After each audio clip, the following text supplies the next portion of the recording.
कल राजस्थान के जयपुर में राष्ट्रीय राजपूत करनी सेना के राष्ट्रीय अध्यक्ष, जो हमेशा से अपनी आवाजों से सरकार को थरथरा कांपाते थे, जिनकी आवाज से सवर्ण विरोधी लोगों का कलेजा कांपता था, वैसे महान शख्सियत को, महान शख्स को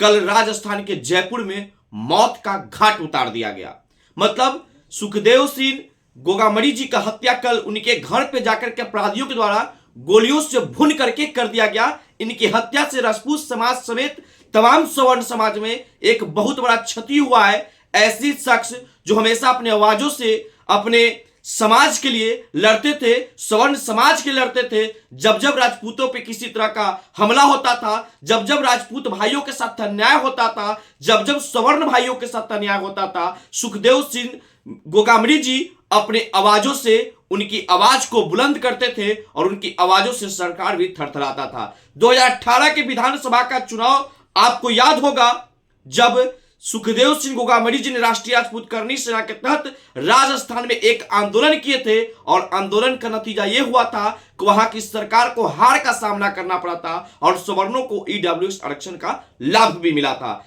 जब दिल्ली के जेएनयू में के दीवारों पे लिखा था कि ब्राह्मण बनिया भारत छोड़ो, तब सुखदेव सिंह गोगामड़ी जी ने चिल्लाते हुए कहा कि जो ब्राह्मणों को इस देश से बाहर करेगा, सबसे पहले आकर के मेरी तलवार की सामना करना पड़ेगा। ऐसे महान शख्सियत की मौत की खबर मिलते ही हम सभी लोग मर्माहत हैं, हमारे समाज के लोग मर्माहत हैं। और बस सरकार से यह सवाल खड़ा होता है कि जब सुखदेव सिंह गोगामड़ी के ऊपर हत्या हुआ, उनके ऊपर हमला का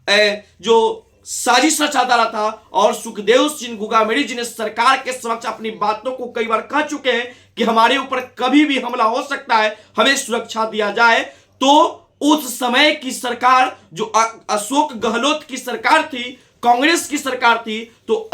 सुखदेव सिंह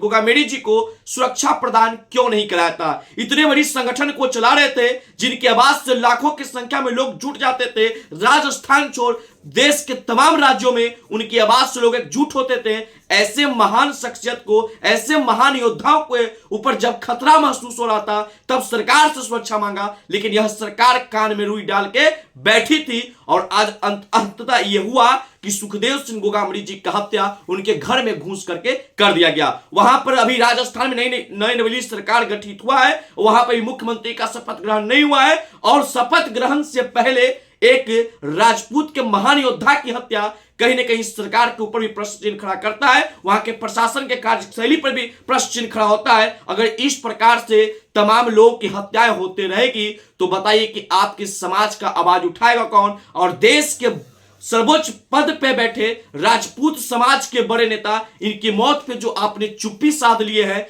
आपकी वजह से नहीं बल्कि ऐसे ऐसे महान योद्धाओं की वजह से समाज को न्याय मिलता था। खैर, इनकी हत्या पे आप लोग को भले अफसोस ना हो, लेकिन इनकी हत्या पे राजस्थान समेत बिहार के तमाम सवर्ण समाज के ऊपर इनकी हत्या का हम लोगों को अफसोस जता रहे हैं। लेकिन बस इतना ही कहेंगे इनकी हत्या पे कि भगवान इन पुण्य आत्मा को आत्मा की शांति दे और इनके परिवार समेत इनके कार्यकर्ताओं को इनके इस दुख के घड़ी में दुख सहन शक्ति का प्रदान करे। बाकी जब तक सुखदेव सिंह गोगामड़ी जी के हत्यारे की इनकाउंटर नहीं हो जाता है, जब तक इनके हत्या करने वाले को फांसी के फंदे पर लटका नहीं दिया जाता है, तब तक वहां राष्ट्रीय करनी सेना के द्वारा जो आंदोलन किया जा रहा है, और मैं तो कहता हूं कि बिहार तमाम जगहों पे जहां आंदोलन होगा मैं भी उसमें साथ दूंगा और हर लोगों को साथ देना चाहिए, क्योंकि समाज की आन बान शान की बात है और समाज पे जब हमला होगा तो हम लोग चुप कैसे बैठ सकते हैं। बाकी सुखदेव सिंह गोगामड़ी जी ने जो समाज के लिए किए हैं उसे कभी भूला नहीं जा सकता है। इनकी